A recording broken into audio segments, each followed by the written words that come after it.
What can you do to get involved? Orange Shirt Day is now a federal holiday on September 30th. Here is the link to 48 books by Indigenous writers to read to understand residential schools.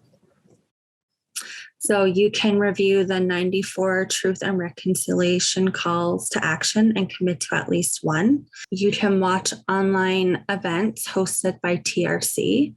So here's the link to watch the online events that is hosted by the National Truth and Reconciliation Center. This event is a virtual 5-day event from September 27th to October 1st about truth and reconciliation. You can identify and connect with local Indigenous organizations to either volunteer your time or donate to their initiative.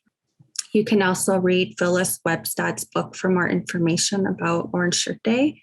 Here's a link to purchase the book at Chapters, and here's the link to purchase the book on Amazon. Okay, hello everyone. Thanks so much for joining us. We are hosting Lizzie and Molly today, who are Indigenous women based out of Alberta, here to talk about the Truth and Reconciliation Day tomorrow, or Orange Shirt Day, as it's better kind of known. Lizzie is a proud member of the Blood Reserve. She's in her 4th year of studies in the business management program at the University of Lethbridge. Currently, she works at the junior accounts payable clerk at Tamarack Valley Energy in Calgary. In her spare time, she enjoys spending time with her family. They have started a bucket list. Every summer, they cross an item off their list, and it has been a new tradition that they started in the summer of 2019. Lizzie loves attending powwows, sharing her knowledge about her culture, and enjoys the beauty that Mother Nature has to offer us. Molly is a part of the Blackfoot Confederacy and a member of the Siksika Nation. She's a full-time administrative assistant with Tamarack Valley and also a full-time student studying business management, specializing in accounting. She's also a mother, wife, and a rancher. So thank you so much for joining us today, Molly and Lizzie. We are so excited to have you. Thank you, Perry, for introducing us. I'm just going to share my screen. For our Orange Shirt Day presentation, we are going to be addressing 4 topics: Orange Shirt Day, residential school history, sharing our stories, and how to get involved. What is the significance of Orange Shirt Day? This day honors those who were taken from their homes and placed in residential schools around Canada. These schools forced Metis, Inuit, and First Nations children to disconnect from their culture and assimilate them into Canadian society. It is important for the reconciliation program for the individuals and families that were affected by the residential schools. What is Orange Shirt Day? Orange Shirt Day is on September 30th of every year. It has been recognized as a federal holiday. This was a time of the year that children were taken from their homes to the residential schools. Phyllis Webstad, a former student and creator of Orange Shirt Day, left to residential school in her orange shirt that was given to her by her grandmother. When she arrived, they took her brand new shirt away from her. So on this slide is a picture of Phyllis Webstad and her book. When did the first residential school open? The Mohawk Institute in Brantford, Ontario in 1831 was the first residential school that opened in Canada. And our slide here, we have the residential school that was built in 1929. And in the picture, we have Chief Delorme of the Cowessess First Nation, Princess of the Siksika Nation, Annie McMaster, that is my daughter, and the Chief of Siksika Nation, Ouray Crowfoot, Chief Ouray Crowfoot. The information that will be provided over these next few slides is information that was found from the Canadian Encyclopedia and Vernon Chiefboon. So when was the last residential school closed? The Gordon Residential School in Punachee, Saskatchewan, closed in 1996. It was the last federally funded residential school in Canada. What was their objective and goal for residential school. There were approximately 139 residential schools in Canada. Children as young as 3 years old were forcibly removed from their families and communities. They were forbidden to speak their language, dress in their own clothes, practice their culture, and they were punished if they did. If their parents tried to stop or intervene, they were punished and sometimes imprisoned. The goal of the residential school was to assimilate the Indigenous people into society. The Canadian government operated in partnership with the Anglican, Catholic, Methodist, and Presbyterian churches, among others. What are some of the traumas that were experienced from attending residential school? Approximately 150,000 plus children experienced trauma, physical, emotional, and sexual abuse, shame, neglect, physicals of abandonment. Neither they nor their parents understood why the children were being taken. Marginalizing from their community and society, and racism. This internalized emotions manifested as depression, anxiety, addiction, suicidal inclinations, rage, and mental illnesses. Sadly, this is the residential school syndrome, which is being seen in many Indigenous communities and officers today. Recent unmarked graves. As of today, there are over 6,000 unmarked graves in Canada and counting. The first discovery was in Kamloops, BC, where 215 unmarked graves were found, which caused the rippling effect of the discovery of all the unmarked graves that have been found across Canada.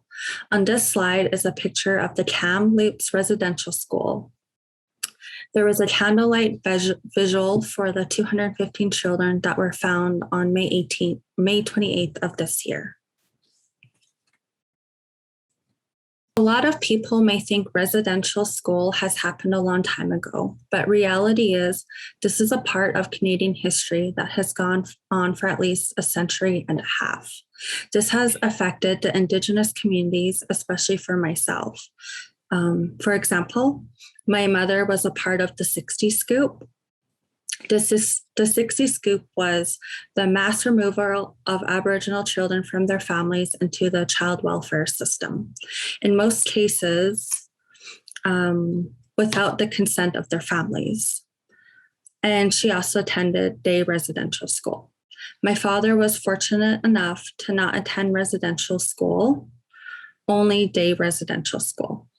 Both my paternal and maternal grandparents attended residential school. Because of the residential school traumas that they experienced by both my grandparents and parents, there is a lot of intergenerational trauma that has been passed down from one generation to the next. Our job today, especially me as a mother, is to break those cycles, which can be a hard thing to do. For me, residential school has affected me growing up. My father attended residential school. My grandparents also attended residential school. My mother did not attend residential school, but my grandparents on my mother's side did attend residential school. There was a lot of effects growing up. And that is basically our presentation. Thank you. That was wonderful. Thank you. Quick reminder to the participants that you can post questions in the Q&A, but I think we can probably defer to Kira and Justice first if you guys have anything you want to ask. Sure, I'll go first. So my question is, what is one thing that you both wish Canadians understood better about Orange Shirt Day? For myself, it's not so much, it's more of the acknowledgement of Orange Shirt Day, the acknowledgement of residential schools, the acknowledgement of what had happened instead of being in the mindset of, well, this happened a long time ago, when it affects a lot of people, like especially like me and Molly, like our parents were in residential school, our grandparents. So it's not like this was hundreds of centuries ago. This is pretty recent. So for me, it's more of the acknowledgement and just being open to listening to the truth, the traumas, people's stories, and just asking questions if you're not too sure. Just, and then whatever you learn, kind of sharing that with your family, your friends. So for me, that's kind of what would be beneficial about Orange Shirt Day. For me, it would be just better understanding where we've come from and the long struggles that we had to get to where we are today as individuals. It was a big struggle when you hear stories from family members or community members and the things that they had to endure growing up because of the residential school and many other things. Just recognizing that we survived. We're here and we're going to keep striving and we're going to keep going. And yeah, that's it. I had another question, but I think both of you answered it pretty well, but maybe I can ask another one here. Do you think that when we start to talk more about these things and sort of share more stories, do you think we'll find a point where there can be more understanding when it comes to Orange Shirt Day? And because I know a lot of Canadians don't know anything, if at all, about residential schools. Do you think this is something that makes this day a really important one? And do you think that it's very important that you share as much information as possible, not just on Orange Shirt Day, but in the future as well? Well, for myself, I feel like when I was like in elementary school and we would hit on Canadian history, I don't remember or just very vaguely talking about residential schools. And it was kind of more in the perspective of a white person, not the perspective of the indigenous communities. And I feel like that's slowly changing because now when my children are in elementary school, they take the whole month to learn about residential schools, to listen to Phyllis Webstad and her book.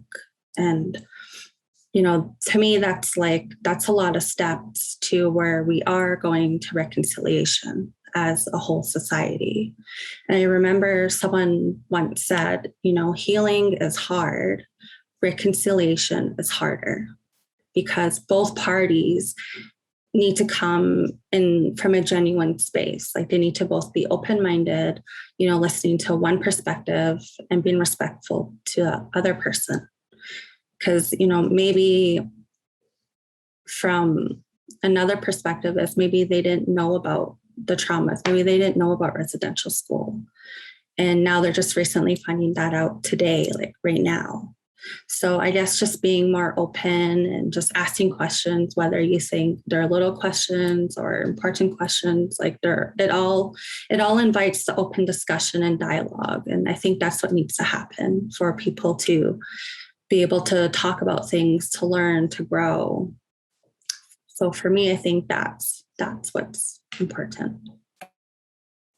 For me, I've noticed in this last few years, it's really coming to light, and it's amazing. I believe one day we will be not healed, but we will all come together, and everybody will have a understanding, true understanding. And I hope that one day we could all, come together somehow and do. I'm sorry, I'm really nervous. But I think one day we can come together and embrace what happened and figure it out from there, because it's like a Band-Aid. We're peeling slowly and it's surfacing, but it's going to heal one day. And I'm excited to see that. And I hope it's soon. I hope it's soon too. You had both kind of talked about your children and what they are learning about in school and whatnot. I was just wondering if you were comfortable sharing what are the kinds of conversations you're having with them about the significance of tomorrow and the significance of reconciliation as a whole? Well, I noticed like my kids would more ask questions more recently. Like I would say probably a couple of years ago, like that's when they kind of started, it was brought up at school. So they'd come home and say, well, Mom, what does this mean? Or, and I would tell them, well, grandma went there, grandpa went there, your grandparents went there. And I think just having the conversation with them and just telling them, like this is what had happened. This is how, the effects that had happened. And this is how we're trying to deal with it moving forward, And for me, myself, like one of the cycles I'm trying to break is to always tell my kids I love them every day, because my mom and dad, their parents never told them that. Like they were never told I love you by their mom and dad because of residential school. And that was a cycle my dad wanted to break. So he would tell me and all of my siblings that he loved us every day from when we were little all the way till adults. So that's something that I do with my children every day. And also our language. I'm not fluent in Blackfoot. And a part of that is because my parents were they weren't allowed to speak their language when they would go to residential school. They weren't allowed to speak that. So fortunately, my dad's mom made sure that they still had their language. So he was a fluent speaker until he passed away.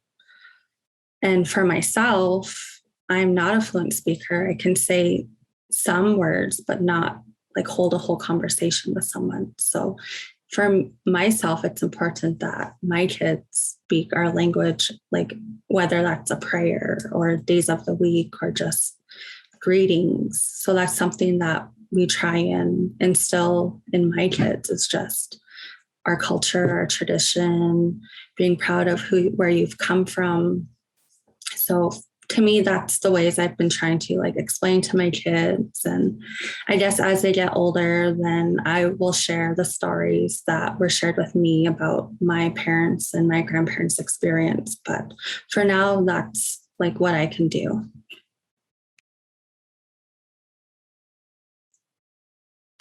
For me, it's my children and growing up and same thing, breaking cycles is the main thing that I've tried to do. I don't drink. I don't allow drinking or drugs in my home.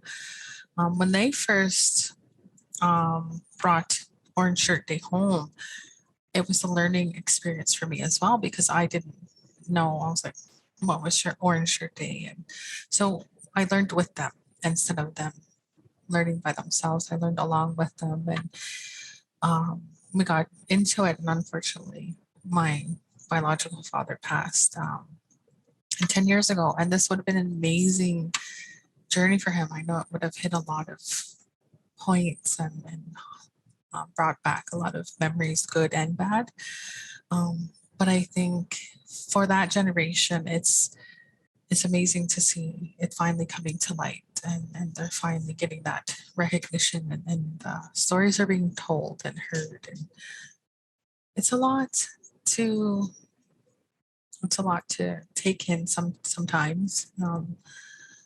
And I can't imagine my children being ripped away from me and having to learn elsewhere, and not only seeing them maybe twice a year, and sometimes never seeing them again. That would have been devastating for me.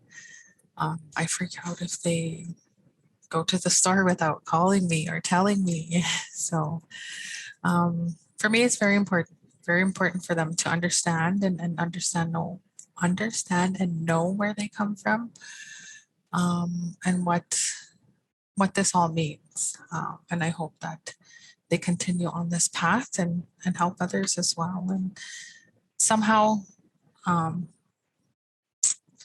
give back through the orange shirt. And that's important for me and my family. Thank you both so much for sharing your stories. I want to say it must take a lot of courage to speak about these memories. And I've had previous conversations with different people, and Lizzie being one of them, and they're difficult conversations to have. So I applaud you both for